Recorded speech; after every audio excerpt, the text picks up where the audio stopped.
La nuit dernière, une femme est morte, emportée par une coulée de boue qui s'est engouffrée dans sa maison, ici à l'image. L'eau s'est accumulée, la façade a cédé, son compagnon est blessé. Cela s'est passé à Courmelles, dans l'Aisne. Les habitants sont très choqués. Henri Dreyfus avec sur place Lise Cloa et Clément Bier. Une maison éventrée et des pièces qui s'offrent désormais au regard des riverains. Toute la matinée, les opérations de déblayage se sont poursuivies. Courmelles et ses 1800 habitants pleurent l'une des leurs. C'est-à-dire toute notre rue est en deuil, si on veut. Parce qu'on se connaît tous, donc c'est bien malheureux. J'avais jamais vu ça depuis ce temps que j'habite à Vignoles. Depuis 34 ans que j'ai fait construire ici, j'ai jamais vu ça, quoi. Mais c'était terrible quand ça a claqué. Les gouttières de 120 de large, je ne sais pas si vous voyez, ça passait par-dessus. La coulée de boue s'est produite dans ce village de l'Aisne, au sud-ouest de Soissons. Vers minuit, des pluies intenses provoquent des ruissellements le long de la colline située derrière cette maison.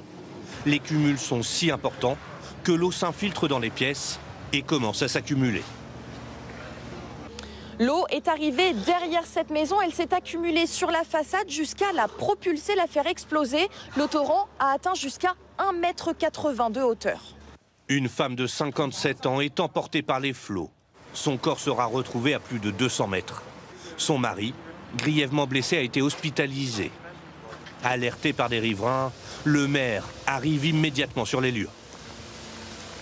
Une scène de guerre, une ligne électrique au sol, un courant d'eau terrible. Je recule même la voiture parce que elle va être emportée par le courant.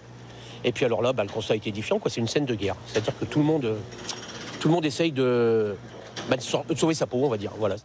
Voici à quoi ressemblait il y a quelques heures encore cette maison.